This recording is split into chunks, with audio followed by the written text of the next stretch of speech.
Bapak. Tadi manggilnya Kai, sekarang Bapak. Oke. Assalamualaikum warahmatullahi wabarakatuh. Waalaikumsalam warahmatullahi wabarakatuh. Ibu-ibu dan Kai beserta ibu-ibu balita di sini, saya mau perkenalkan diri dulu ya sebelum kita penyuluhan. Saya Elsa Malinda, penyuluh kesehatan dari Puskesmas Gunung Samarinda. Nah, kebetulan Bapak Ibu di sini ada yang pernah kena demam berdarah ya, ibunya Faisal ya. Nah, jadi Ibunya Adam. ibunya Adam. Nah, jadi sekarang kita akan merefresh kembali. Kalau misalnya cara-cara penanganan DBD pasti sudah hafal ya. Ya Kak iya, udah hafal, tapi mungkin ada langkah-langkah yang terlupa sedikit. Nah, jadi kita refresh dulu kira-kira apa sih yang bisa kita lakukan untuk mencegah atau menurunkan kasus DBD di lingkungan kita. Nah, ini kalau dari gambarnya anak kecil ya, tapi tidak menutup kemungkinan yang kena DBD adalah orang dewasa. Nah, DBD ini sendiri yang disebabkan oleh virus ini ditularkan oleh oleh nyamuk Aedes aegypti. Jadi sebenarnya DBD ini adalah suatu penyakit yang sudah sangat familiar ya ibu-ibu ya. Bahkan kita udah hafal di luar kepala nih, nyamuknya apa namanya gitu ya. Udah hafal, cuma kasusnya terus terjadi di sekeliling kita ya karena misalnya musim hujan, air yang tertampung gitu. Nah, untuk itu tanda-tandanya gimana sih kalau terkena demam berdarah? Nah, jadi tanda-tanda orang yang terkena atau anak yang terkena demam berdarah itu biasanya adalah demam, dan itu berlangsungnya bisa 2 sampai 7 hari. Nah, Bapak Ibu misalnya Bapak Ibu habis wisata kemana gitu ya, atau mungkin tinggal di tempat keluarga daerah mana gitu. Nah, itu dia misalnya digigitnya di sana, itu bisa dalam waktu kurang lebih 3 hari itu akan muncul gejalanya gitu ya. Nah, tanda-tandanya bisa berupa bintik-bintik merah di kulit, terus habis itu juga bisa mimisan, bisa gusi berdarah, terus habis itu bahkan bisa buang air besar berdarah. Nah, ini dia contohnya. Terus apa sih yang bisa kita lakukan? Apalagi kalau misalnya di sini ibu-ibu atau kayunya sendiri agak khawatir ya, misalnya cucunya kenapa demamnya tidak sembuh-sembuh gitu ya. Nah, untuk info sendiri di puskesmas itu ada pemeriksaan untuk demam berdarah Kai dan ibu-ibu sekalian, namanya NS1. Jadi kalau misalnya dalam waktu 48 jam demamnya si anak tidak sembuh, itu bisa dibawa, tapi harus syaratnya 48 jam. Bukan hitungannya bukan 2 hari, karena kalau misalnya kita pikir 2 hari, jamnya kan misalnya munculnya jam 6, berarti ketemu lagi jam 6, baru ketemu lagi jam 6 gitu ya. Jadi 48 jam itu bisa diperiksa di puskesmas. Terus habis itu perbanyak juga minum air putih. Nah, ini beri obat penurun demam. Terus habis itu juga yang paling utama adalah kalau sudah 48 jam tidak kunjung turun, itu dibawa ke puskesmas itu ya. Nah, ini dia tindakan pertolongannya. Terus cara penularannya bagaimana? Nah, cara penularannya itu biasanya tentu saja lewat nyamuk. Nah, biasanya itu 2 jam setelah matahari terbit dan 2 jam sebelum matahari terbenam gitu. Jadi kalau misalnya kenapa sih anak-anak, mungkin bisa saja dari sekolah ya kan, apalagi nanti cucu-cucunya ini atau anak-anaknya ini akan sekolah. Bisa saja kalau lingkungan sekolahnya tidak bersih, tidak dikuras dengan rutin, baknya itu bisa menjadi sarang nyamuk seperti itu. Karena kita sendiri petugas puskesmas, ibu-ibu dan Kai, kita kalau kunjungan ke sekolah itu yang kita lihat apakah ada potensi, tapi bukan hanya bak mandi saja. Tampungan itu bisa dari, mungkin Kai suka pelihara hewan. Nah, biasanya kadang bapak-bapak gitu ya pelihara hewan, itu di wadah minumnya gitu. Bahkan meskipun misalnya bukan wadah, ibu-ibu yang suka menanam bunga. Nah, ibu-ibu yang suka menanam bunga boleh dilihat tatakan bawahnya. Itu yang kadang kita temukan. Kalau misalnya keliling tatakan bawah kembang yang tidak dibuang airnya, itu bisa menjadi tempat berkembangnya jentik. Seperti itu. Jadi penularannya lewat nyamuk ya. Nah, dan biasanya nyamuk ini bertahan hidupnya lebih lama kalau musim hujan, ibu-ibu dan Kai. Jadi itulah sebabnya kalau musim hujan biasanya berita kasus DBD itu sering gitu. Tapi ya namanya di Balikpapan ya ibu-ibu dan Kai, kita tidak mengenal musim itu. Kadang panas hujan musim hujan malah panas gitu ya, jadi harus diperhatikan terus. Ini dia untuk siklus perkembangan nyamuk dari dia berupa telur. Nah ini jentik-jentik ini, tapi lucunya ibu-ibu dan bapak, kadang kalau misalnya ke lapangan kita temukan telurnya juga loh sebelum dia menjadi jentik. Itu kadang ada di dispenser, tampungan dispenser. Nah itu yang kadang kita luput ya enggak, kalau misalnya kita nggak rutin buang, itu bisa menjadi tempat perkembangbiakan dari sini ke jentik, berubah menjadi kepompong dan akhirnya menjadi nyamuk dewasa. Jadi untuk penanganannya itu memang paling tepat adalah melakukan pembuangan air dari tempat-tempat yang berpotensi itu ibu-ibu gitu. Cuma biasanya kalau kita biasanya melihatnya yang sudah besar kayak drum gitu ya, kita lihatnya juga yang kecil-kecil kayak wadah tempat minum hewan, terus dispenser, tatakan bunga yang di bawah itu gitu.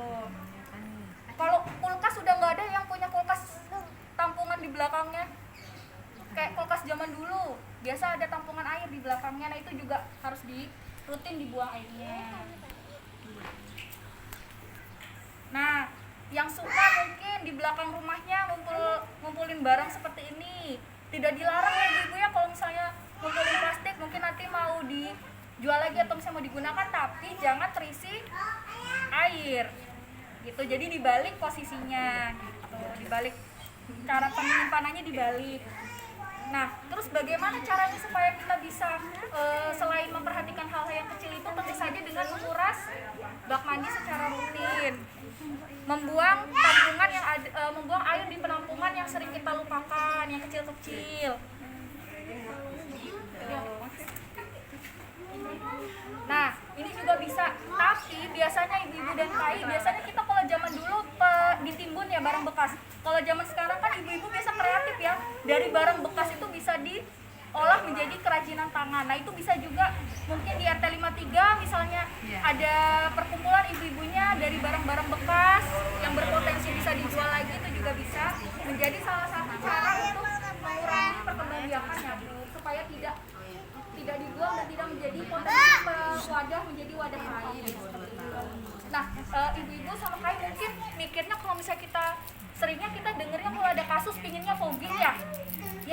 Nah jadi sebenarnya fogging itu bisa mematikan nyamuk yang dewasa, tapi jentik yang sudah kadung lahir ya, jentik yang sudah kadung dari telur menjadi jentik ini akan tetap ada. Terus nanti dia nggak lama berubah menjadi nyamuk dewasa dan dia bisa menjadi tadi menularkan penyakit yang disebabkan oleh virus itu, nyamuk Aedes aegypti itu. Jadi selain dengan itu, banyak hal yang kita bisa lakukan seperti menjaga kebersihan lingkungan.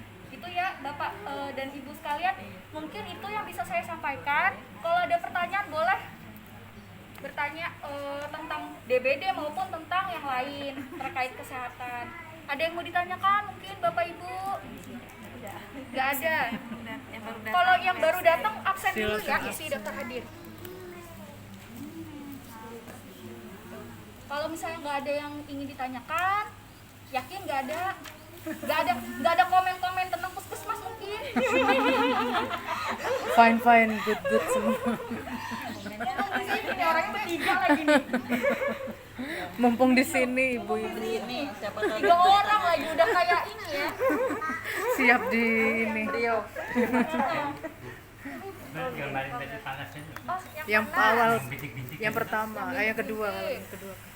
Itu ya itu tuh. Nah, Itu kira-kira berapa hari nih? kira-kira berapa hari? Nah, itu bisa Panasnya tuh. muncul gejala itu bisa Nah. 3 hari setelah Ya, dia tergantung daya tahan tubuh juga kayak. 3 hari. Makanya demam berdarah itu kadang ngikutin daya tahan tubuh kita juga. Kalau daya tahan tubuh anak-anak yang lagi turun, biasanya cepet. Terus panasnya enggak? Kalau panasnya? Iya pasti panas, biasanya Berapa? panas Berapa? tinggi. 34 atau berapa? 35? Panasnya biasanya sampai 38, 39. Itu baru timbul bintik-bintik. Kadang timbul bintik-bintiknya nggak menentu juga kayak kadang Walaupun bisa dia ada pas demam ya. ya, Oh. walaupun kadang demam dia ada nggak muncul bintik-bintik, ada juga Nah, itu yang ya. takutnya yang muncul bintik-bintik, Ah, tapi dia tapi panas. disertain panas, biasanya khasnya itu nyeri lambung, ya kayak ya.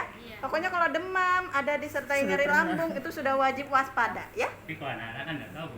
Tapi iya nanti ditanya aja. Biasa kan dia nak mau makan, nak mau minum tuh. Nah, itu kita udah wajib waspada. Biasanya perutnya Biasanya kan dari sakit. panas saja dia. Nanti ditanya sambil kayak biasanya kelihatan kok memang kalau demam perutnya sakit itu sudah ciri-ciri. Biasanya gitu. Kadang panas tapi nggak bintik-bintik. Ya, kadang-kadang panas Kan? nggak bintik-bintik. Nggak muncul. Ya, kadang begitu Nggak kayak. bintik-bintik Bu ya. Nah, itu. Berapa hari baru keluar bintik-bintik. Yang penting 48 jam tadi Iya, ya. Ya. 48 jam Yang penting sudah. belum turun, Nggak langsung keluar bintik-bintik. periksa. Ya. Kadang ada yang enggak keluar, ada yang Kadang-kadang keluar gitu bintiknya kayak. itu keluarnya tuh pas ini kayak Kadang pas sudah- pas misalnya ada diperiksa yang ini loh di pompa sininya baru itu Pelit. keluar Oh, gitu. di sini. Pelit itu. Nggak yang kadang ada yang nggak tampak langsung gitu. Nggak harus Ya, kelihatan. nggak harus kelihatan. Kadang tuh Nunggu sekarang- kelihatan nanti kasep ya. Iya, itulah. Pokoknya ciri khas. Iya. Iya, Ya, nunggu jangan, bintik. jangan tunggu bintik ya, Jangan. Kai, ya. Nanti waktu panas itu di bawah rumah sakit. Iya, pokoknya panas 3 hari. Kuncinya Tuh. 48 jam. 48 jam. Iya, kalau sudah Dari ya, panas pertama iya, ya. jadi dibawa aja ke 48 jam nggak turun langsung karena bawa. kan udah ada tesnya tuh, tes DBD-nya. Kalau puskesmasnya tutup, boleh ke klinik lain gitu Kai ya. Ada lagi? Ada lagi yang mau ditanyakan Ibu-ibu? Ada yang mau ditanya? Gak ada? Sudah ini ya? Sudah anaknya sudah? Gitu. Oke, kalau gitu ibu-ibu dan Kai, terima kasih atas atensinya sudah hadir ke Posyandu dan sudah ikut dalam menjadi peserta penyuluhan tentang kasus tentang demam berdarah karena mengingat tingginya kasus DBD ya. Jadi diharapkan untuk selalu waspada. Ibu-ibu bercocok tanam boleh tapi tolong dilihat tatakan bawahnya ibu-ibu Iya. ya. Yang punya tabungan AC tolong dilihat ya ibu-ibu. Saya tahu Air kemarin AC itu. tuh. Oh, ini Baru yang kemarin perlu. saya sama Prita soalnya. Oh, Itu ada benar. Ini tampungan. yang perlu diperhatikan ibu. Iya. Kadang kita mikir itu ditampung mau digunakan tapi malah jadi ini. Kadang tuh buat siram-siram Bu. Sayang dibuang. Benar. Langsung Padahal aja ini nih. Sudah berkembang Banyak jentiknya biak. padahal sudah. Ya, kalau gitu itu saja pesannya buat ibu-ibu dan Kai sekalian. Jadi bisa disampaikan ke keluarga di rumah ya. Mereka semua bisa menjadi jumantik di rumah. Jadi setiap anak kecil ini kalau lihat ada yang aneh titik-titik di dispenser, nah Sudah itu ada yang bisa sudah bisa joget-joget diajari. di air Sudah ya. ada yang joget-joget. Nah, itu sudah. Jadi anak kecil pun bisa Uket-uket. dilatih buat menjadi Iya. jumantik. Jadi di rumah mereka lebih perhatian sama keadaan lingkungan rumahnya sendiri.